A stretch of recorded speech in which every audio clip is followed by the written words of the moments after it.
Quero convidar você a abrir sua Bíblia ali em Marcos, capítulo 10, versículos 46 a 52. Vamos ler primeiro, depois oramos e refletiremos juntos sobre esse texto.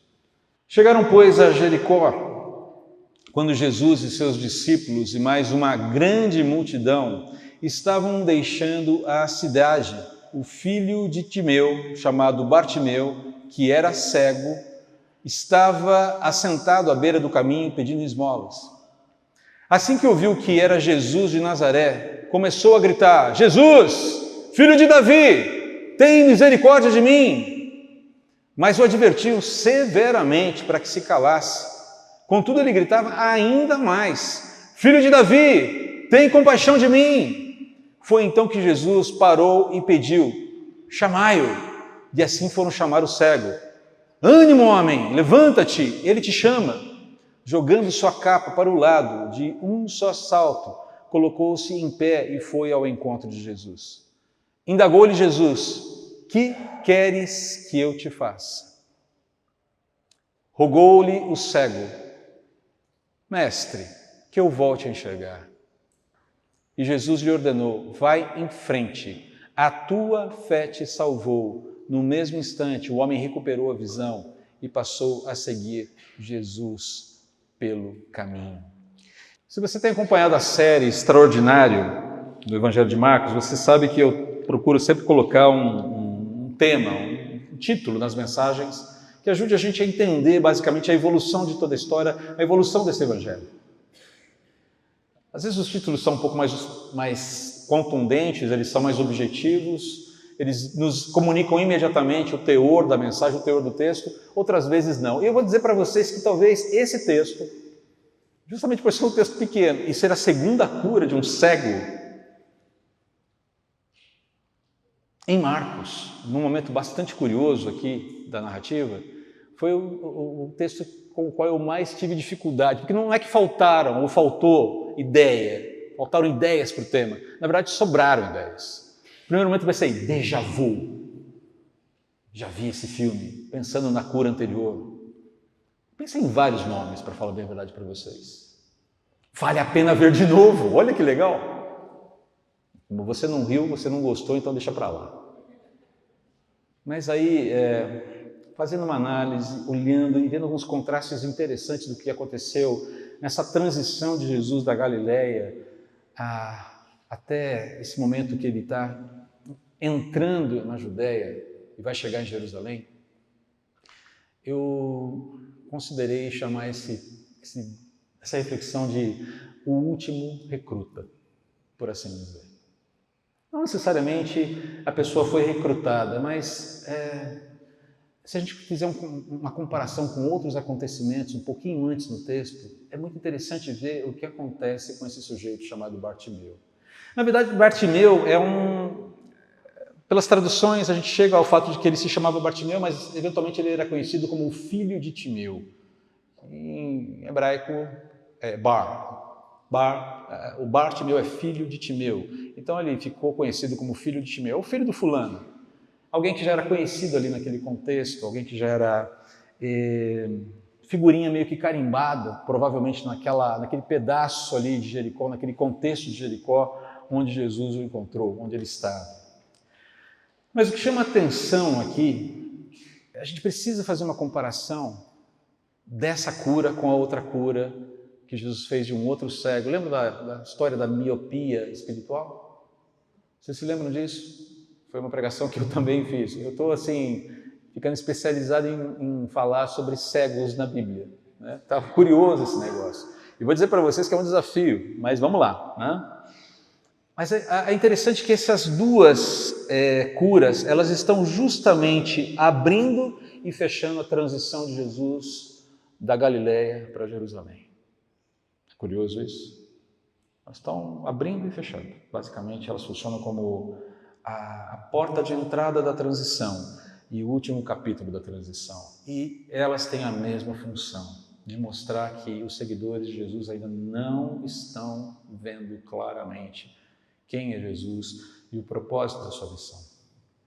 Parece que esses cegos, especialmente Bartimeu, conseguem ver melhor do que quem tem uma visão 100%. Essa é uma primeira leitura que a gente tem que fazer. A função dessas curas dentro da narrativa de Marcos é mostrar o contraste da cura de quem Jesus é, do poder que ele tem e essa incapacidade dos discípulos, dos seguidores de Jesus entenderem claramente qual é a finalidade dele, o que ele está fazendo a caminho de Jerusalém, o que vai acontecer em Jerusalém. O último recruta. Por que eu chamei o último recruta?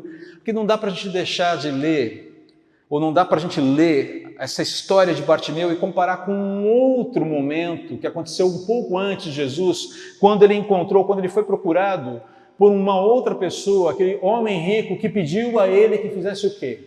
Que lhe indicasse como eu hei de herdar a vida eterna. Se você olha, depois dá uma olhadinha a partir do versículo 17 ali do capítulo 10, você tem essa passagem daquele homem rico, a gente falou sobre ele.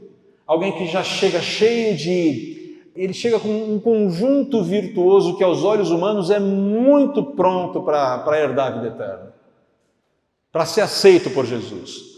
É um cara que ajuda as pessoas, que cumpre as leis, ele está cheio de religiosidade, ele está cheio de amor para dar. E quando Jesus fala, olha, falta uma coisa para você, desfaça-se do seu Deus, troque a sua divindade, deixe as riquezas de lado e passe a me servir e vem me seguir. Jesus o convida, vem ser meu seguidor. Jesus o convida para se engajar, a ser um discípulo naquele momento. Você se lembra o que acontece? Ele vira as costas e sai dali triste porque era dono de muitas coisas. Pegou. Ele rejeita o convite. E quando a gente olha para Bartimeu, você vai ver no texto que a gente leu o quê? Prontidão, esperança. Bartimeu não tinha nada a perder. E Bartimeu também não tinha nada para vender. Curioso isso, né? E ele assume um compromisso imediato e completo com Jesus. É curioso isso. Parece que muitas vezes, para que nós sejamos alcançados pela graça de Jesus, Deus precisa nos despir das coisas que nos dão a ilusão de segurança. Já reparou isso? Pare para pensar como você foi alcançado pela graça de Jesus. Eventualmente pode ter sido um momento de dificuldade, não foi? Não estou dizendo que todos têm a mesma história, mas eu conheço muita gente, e é recorrente a história de pessoas que foram alcançadas pelo amor de Deus, justamente quando estavam no momento em que não tinham esperança de mais nada. É o caso de Bartimeu, um cego, um mendigo na beira da estrada pedindo pelo favor das pessoas. Provavelmente era a rotina de Bartimeu dia após dia, ser levado ou seguir até aquela estrada, sabe-se lá como, colocar-se no chão, pegar a sua capa que protegia contra o frio, estender a sua capa no chão. E à medida que as pessoas iam transitando, Jericó tinha uma característica naquela época, era uma cidade formada por 2 centros urbanos. Então você transitava de um centro para o outro ali. Não era só uma cidade única, por assim dizer, eram 2 vilarejos, dois sites distintos.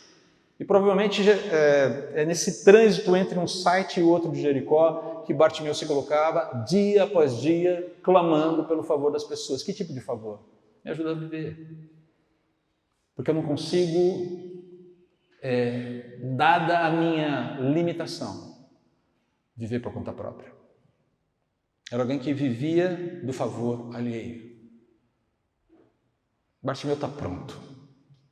Bartimeu já entendeu, não há nenhuma espécie de obstáculo para Bartimeu mais. E quando Jesus passa por ali, Jesus está entrando definitivamente na Judéia. Jericó fica no Vale do Jordão, a uns 20 e poucos quilômetros ao norte do Mar Morto. Se você tem mais ou menos o mapa ali de Israel, da Palestina, você sabe mais ou menos o que eu estou falando. Mar Morto, Mar Salgado, né? Lá em cima, o Mar da Galileia, o Rio Jordão, Jericó está desse lado aqui, do lado certo dessa vez, não vou ficar ao contrário, estou invertendo para mim, mas certo para você. Rio Jordão, Jericó desse lado, cerca de 200 e poucos metros abaixo do nível do mar, e para subir para Jerusalém, subir no sentido topográfico, tá? Jerusalém fica a uns 40 quilômetros, 30 e poucos quilômetros indo um pouquinho para baixo na latitude, mas você tem que subir quase 1000 metros na topografia. A pé. Faz uma comparação, é como subir da Baixada Santista para São Paulo, só que com um pouco mais de intensidade e a pé, sem uma estrada asfaltada, sem um carro confortável com ar-condicionado. Jesus estava prestes a fazer essa viagem. Jericó é a última parada antes de Jerusalém. Discípulos estão seguindo Jesus e uma grande multidão o seguia. E quando a gente fala de grande multidão, você tem que entender que a palavra aqui não eram espectadores que estavam à beira do caminho. Falaram, cara, fiquei sabendo que Jesus vai passar por aqui, vamos lá para ver. Não era isso, eram peregrinos mesmo. Era gente que estava seguindo Jesus já há um bom tempo. Era uma peregrinação. E essa turma estava atrás de Jesus porque acreditava no que... Tinha uma visão, tinha uma expectativa sobre o que aconteceria lá em Jerusalém. Então, quando essa comitiva enorme passa por ali, de alguma forma, Bartimeu fica sabendo que se trata de Jesus de Nazaré.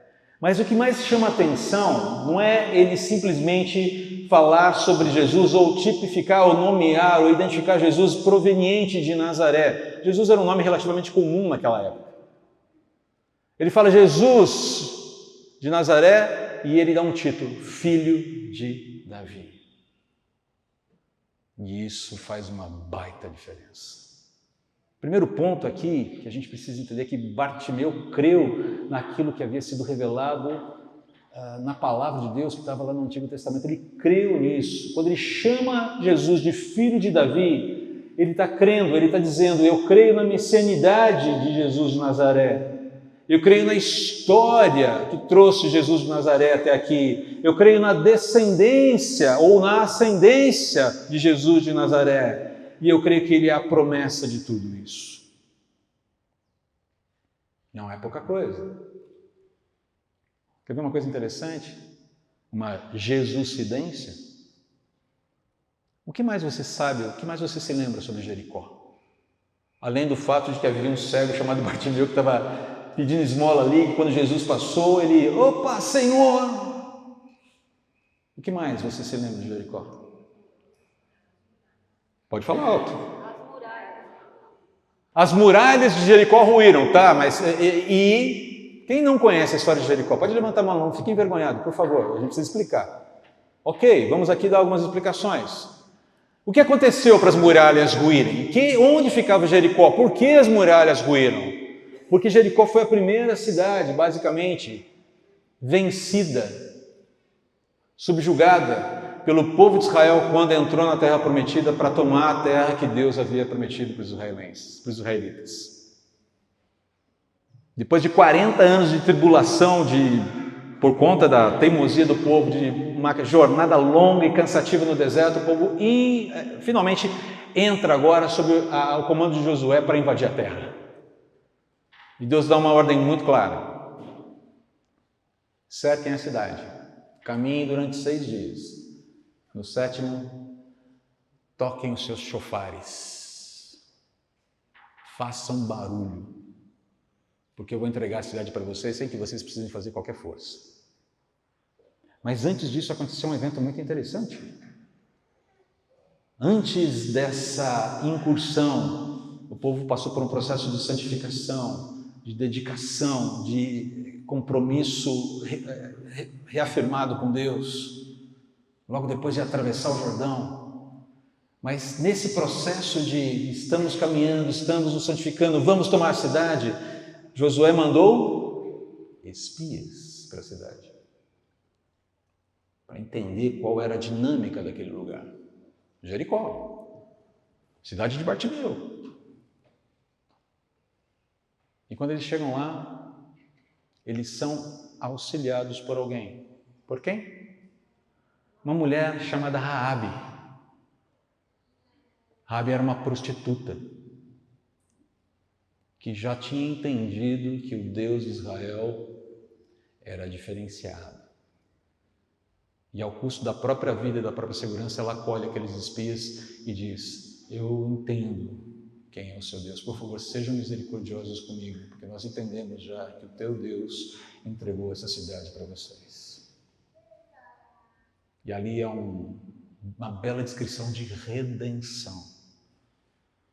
Os espias falam para Raabe: deixa aqui essa corda escarlate na direção da janela da tua casa.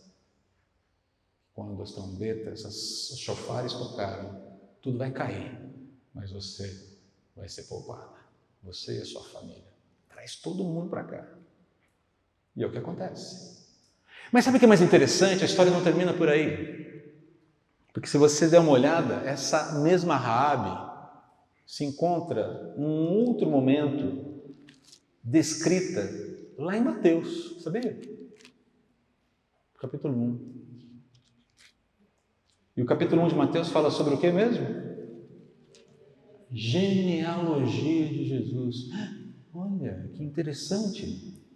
Salmão, versículo 5, capítulo 1 de Mateus, gerou Boaz de Raabe. Lembra de Boaz, o partidão perfumado de Jerusalém? Boaz, aquele que se casou com Ruth, filho de Raabe. Olha que interessante, não? Se você duvida da possibilidade de Deus resgatar pessoas da vida mais sórdida possível, reveja os seus conceitos, porque Deus promoveu para essa mulher um filho de tirar o chapéu. Boaz era um exemplo de masculinidade redimida, cuidadora, fiel a Deus. Sabe o que é mais interessante? Que Boaz gerou Obed. Obed, filho de Ruth, a Moabita, outra que foi redimida e trazida para o seio da família de Deus. Obed, filhinho de Ruth, e Boaz gerou Jessé. E Jessé gerou quem? Você está entendendo o filho de Davi e a ligação do filho de Davi com Jericó? Não é interessante isso? Eu não sei se Bartimeu tinha essa noção sobre essa ligação de Jesus com Jericó, mas o fato é que a única pessoa salva em Jericó, redimida por Deus, uma prostituta, estava na genealogia de Jesus escrita em Mateus. E talvez de uma forma muito bonita, não só uma coincidência, mas uma soberania de Deus, Deus novamente vem resgatar alguém em Jericó como ato último antes da sua paixão. Uau! É muito bonito isso. Bartimeu creu na palavra revelada. Filho de Davi, tem misericórdia de mim. E esse pedido é muito importante. Você vê Bartimeu clamando de uma maneira escancarada aquele que é a própria palavra, o Senhor Jesus. Estava lá, a oportunidade está escancarada na frente dele. E ele não pensa duas vezes. Filho de Davi, olha para mim, me enxerga, me veja aqui na minha aflição, veja que eu preciso da tua ajuda. Olha para mim com favor, olha para mim com ternura, olha para mim com cuidado, olha para mim, por favor, olha para mim. Estou aqui. E eu fico pensando, como deve ter sido esse momento para Bartimeu, clamando sem saber exatamente onde Jesus está, mas imagine a falta de visão impulsionando a voz para decibéis ainda maiores, porque eu tenho que compensar com a minha voz aquilo que eu não consigo ver com os meus olhos. Eu não sei se ele está aqui, eu não sei, ele está se aproximando. Jesus, filho de Davi, tem misericórdia de mim. E foi disso para mais. Não foi um pedido polido, protocolar. Jesus, filho de Davi, tem misericórdia de mim. Não foi assim. Foi um grito de socorro. Bartimeu creu na palavra revelada. Bartimeu clamou aquele que é a palavra, a sua presença ali escancarada. Me ajuda. Porque eu estou imerso em carência profunda, eu estou receptivo, estou de coração aberto à tua presença, E quem faz isso, queridos, é porque tem realmente uma necessidade, não se preocupa, não tem escrúpulos do que vão pensar, do que vão achar. Eu preciso dele, essa é a minha oportunidade, o momento é agora e eu não vou arredar pé daqui enquanto daquilo que depende de mim, eu não falar com ele e não conseguir a bênção que eu tanto preciso. Mas é interessante, né? Porque tem sempre a turma que tenta colocar, ei, você está sendo inconveniente. Existem sempre os desencorajadores do caminho, né? Sempre a gente vai encontrar gente que quer nos desencorajar, que se sente... Sabe a pessoa que sente vergonha alheia? Eu acho que todo mundo já sentiu vergonha alheia em algum momento da vida, certo? Mas essa turma que sente vergonha alheia de quem se humilha diante de Deus, me dá nos nervos, para falar a minha verdade. Porque se tem uma coisa, se tem um lugar onde você deve estar humilhado de todo o seu coração, é justamente na presença de Deus. E essa turma que sente vergonha alheia pelo outro que está se humilhando diante de Deus, não faz o menor sentido. E naquele momento, Bartimeu poderia ter ficado encolhido. Falei, pô, cara, tá bom, deixa eu calar minha boca aqui, ficar quieto e abaixar a bola, porque estou vendo que não vai rolar e a vida vai continuar nessa tragédia que eu estou vivendo aqui.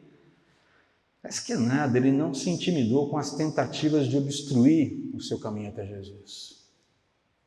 Quem entende a necessidade, quem entende, quem clama, quem deseja essa salvação, quem deseja essa intervenção de Deus na sua vida, não vai se deixar obstruir. Você não tem esse direito, não faça isso. Bartimeu não entrou em bate-boca com ninguém, ele simplesmente falou mais alto. Sabe aquela coisa, eu não vou dar bola para isso, eu vou falar mais alto, e gritava ainda mais. E como nós precisamos, de duas lições aqui, precisamos insistir, precisamos criar resiliência nas nossas vidas com Deus, para enfrentar os obstáculos que muitas vezes vêm. Queremos um acesso fácil a Deus, resoluções fáceis para a nossa vida, quando na verdade muitas vezes vai exigir da gente um esforço, uma disposição, uma entrega, um caminhar definitivamente intenso, decidido da nossa parte. Bartimeu falou, que fica quieto coisa nenhuma, e grita mais alto. Uma outra lição aqui é que nós precisamos, queridos, tomar cuidado para que a nossa vida, a nossa jornada com Jesus, o seguir a Jesus, nesse processo de caminhar com Jesus, nós não sejamos conhecidos como aqueles que obstruem o caminho de quem busca Cristo. Perceba que essa turma que está barrando o Bartimeu é a turma que está seguindo Jesus. Não seja inconveniente, cara. Você está falando alto demais. Jesus tem uma pauta muito mais importante aí pela frente.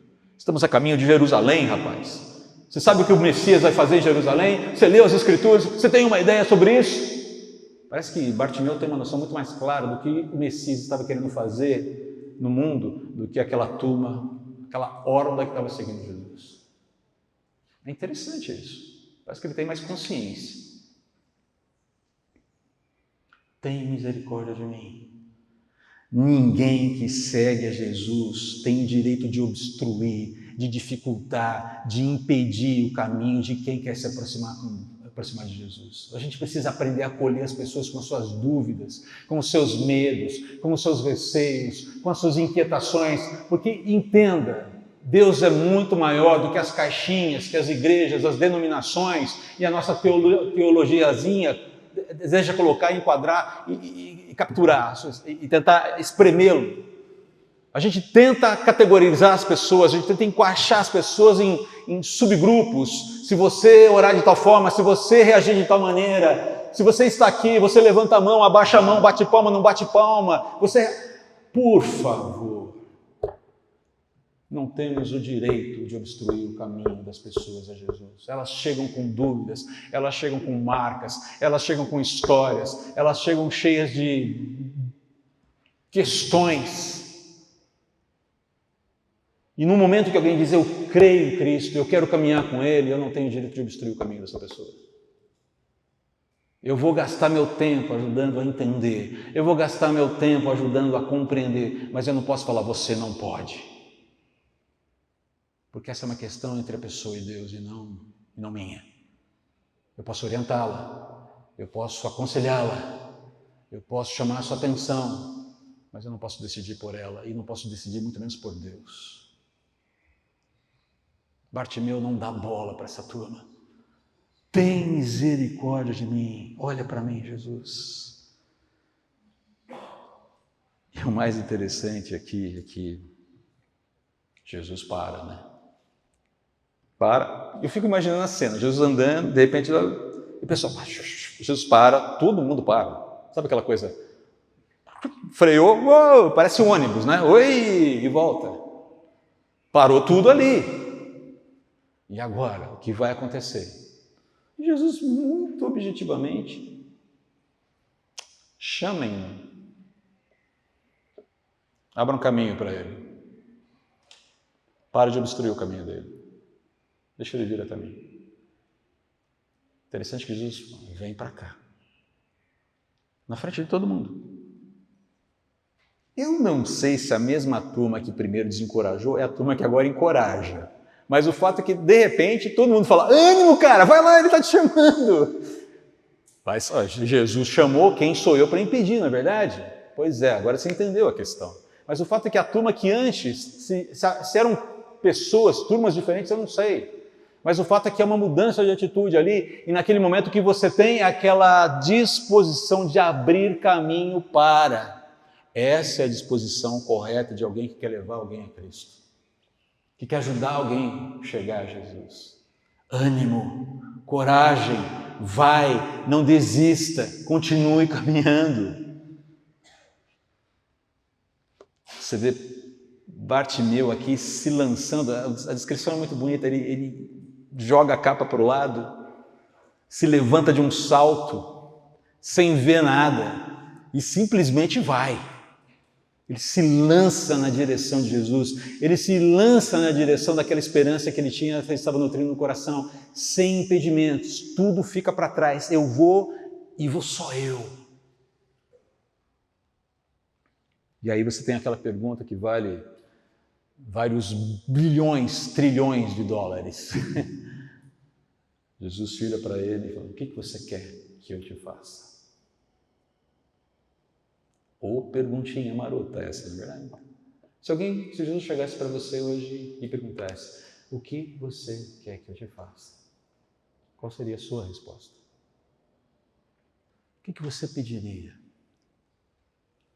Eu gosto muito de uma oração recorrente, foi muito recorrente nas salas de oração, quando o Delabo participava mais das salas de oração, uma coisa que ele sempre pedia, por favor, Senhor, escreve o nome dos nossos filhos no livro da vida.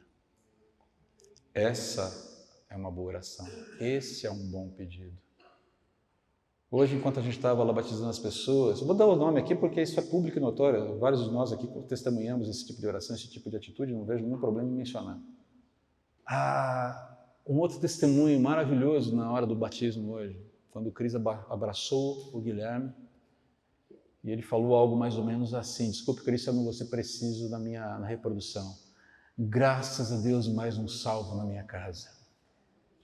O que você pediria para Jesus hoje? O que você clamaria para Ele? Perceba os desdobramentos aqui do pedido de Bartimeu. O que ele pede? Que eu seja curado. Mas ele pediu uma coisa para ele. Não, tem mais. Tem algo mais aí. Não é simplesmente uma cura física, mas é uma rendição ao próprio Deus encarnado ali. Ele chega com a vida dele completamente submissa a Jesus. A cura é um aspecto que, digamos, sintetiza a cura do coração, a cura da alma. Eu fui tirado das trevas, me tira das trevas, me leva para a luz, me tira da escuridão, me ajuda a ver. E o que você vê na sequência não é alguém simplesmente feliz porque voltou a enxergar, mas alguém que agora consegue ver com os próprios olhos o autor da fé, da consumação da sua fé. Em algumas traduções, em alguns outros evangelhos, nas passagens paralelas, é dito que Bartimeu seguiu pulando e cantando no caminho até Jerusalém, louvando a Deus, seguindo a Jesus. O último a ser recrutado antes da cruz. O último milagre antes da cruz. O que você pediria ao Senhor Jesus hoje, caso Ele perguntasse para você: o que queres que eu te faça? Na verdade, é uma pergunta que está em aberto, você reparou? O que queres que eu te faça hoje? O que você quer de mim? Só uma sugestão para você, para a gente terminar.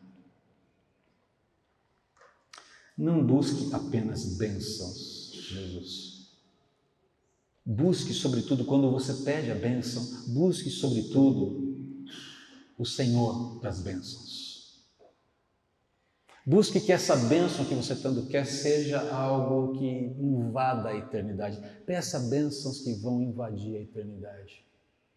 Construa a sua dinâmica de clamores a Deus com uma pauta de assuntos, pedidos que dizem respeito à realidade eterna e não simplesmente ao aqui e agora.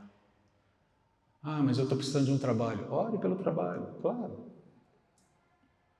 Tem um problema de saúde, ore pelo problema de saúde, mas balize a sua pauta de pedidos por aquilo que é eterno.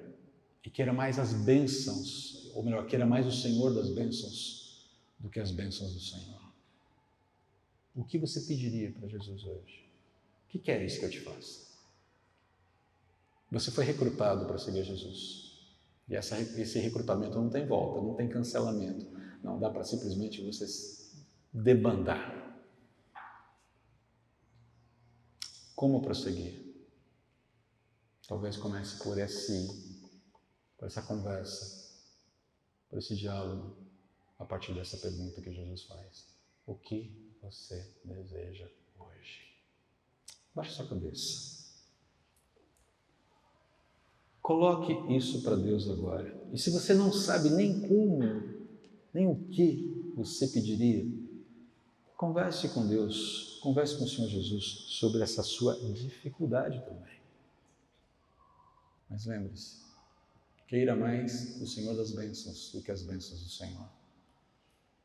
E que essas bênçãos tenham desdobramentos eternos, não só para a sua vida, mas para outras vidas. Eu reconheço, Senhor, que muitas vezes a minha pauta de oração é muito egoísta. Muito focado nas minhas necessidades imediatas, muito focado em questões que são mais materiais do que espirituais. Na verdade, as minhas orações, elas refletem o quanto eu estou bastante permeável à forma de pensar desse mundão. Então, talvez uma primeira coisa que eu pediria para Ti nesse momento é: me ajude a pensar mais como um cidadão do reino de Deus do que como uma pessoa que vive nesse mundo. Essa seria o meu primeiro pedido. Me ajuda a pensar na dimensão que o Senhor pensa. Na dimensão do Teu reino, dos valores do Teu reino, dos princípios do Teu reino, que encaminham pessoas cada vez mais para os Teus braços.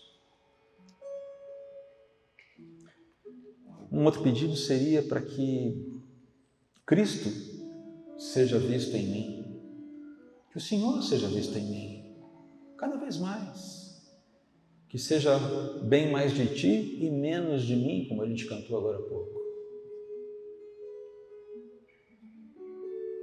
Talvez um outro pedido é que eu aprenda a amar praticamente o meu próximo como a mim mesmo, demonstrando assim o Teu amor.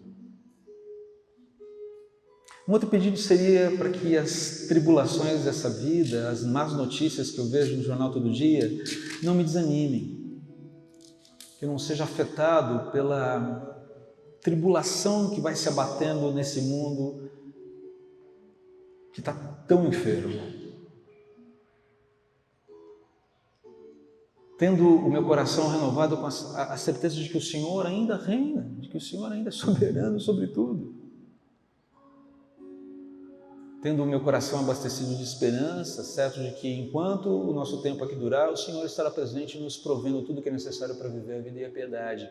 e nos provará e nos providenciará também os recursos necessários para sermos corajosos, ousados e dispostos, ainda que precisemos enfrentar situações difíceis.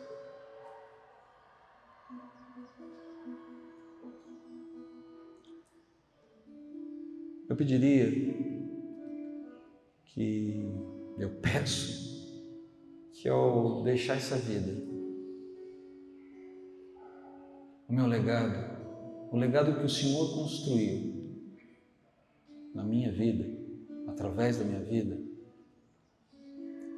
seja um legado eterno, um legado que não morre dentro da minha história, dentro da própria história, mas que invade a eternidade, porque alcançou pessoas, honrou ao Senhor sobretudo, glorificou o teu nome, a despeito das dores, dos trechos difíceis da vida, dos momentos em que tantos momentos em que eu tanto quero desistir, tanto quero negociar a minha santidade, a minha integridade, porque parece muitas vezes ser mais fácil caminhar de outra forma. Quanta tolice! Está aí um outro pedido, que o Senhor me livre da tolice e do imediatismo, da ilusão da vida comprometida contigo, sem sofrimentos e sem dificuldades. Eu sei que pedir tudo isso é assustador, mas eu não tenho, como Bartimeu não tinha, outro a quem recorrer que não a ti. Me cura da cegueira que eu ainda tenho. Cure-nos todos da cegueira que ainda temos. Derrama o teu Espírito e faz-nos avançar hoje, aqui, agora, numa eternidade, para a honra e glória do teu nome. Em nome de Jesus. Amém.